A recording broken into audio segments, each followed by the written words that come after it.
இன்னைக்கு ஒரு அருமையான வசனம் சொல்றேன். இது இன்றைக்கு உங்க வாழ்க்கைக்கான ஒரு நம்பிக்கை. இத்தகைய காலத்திற்காகவே நீ ராஜ்யத்திற்கு வந்திருக்கிறாய். எஸ்தர் அதிகாரம் 4:14. சில நேரம் நான் ஏன் இந்த சூழ்நிலையில இருக்கேன்னு தோணுதா? என் வாழ்க்கைக்கு என்ன நோக்கம் இருக்குன்னு தோணுதா? சில நேரம் நடக்கிற எல்லாமே அர்த்தம் இல்லாத மாதிரி தோணலாம். ஆனா எஸ்தருக்கும் அப்படித்தான் இருந்திருக்கும்.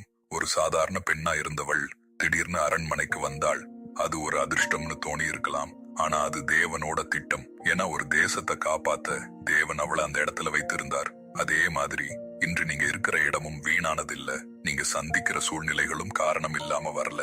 உங்களுக்கு இப்போ புரியாம இருக்கலாம். ஆனா தேவன் உங்களை ஒரு நோக்கத்துக்காக ஆயத்தப்படுத்தி கொண்டிருக்கிறார். அதனால மனசு உடையாதீங்க. உங்க வாழ்க்கைக்கு தேவன் வைத்திருக்கிற நோக்கம் நீங்க நினைக்கிறதை விட பெரியது.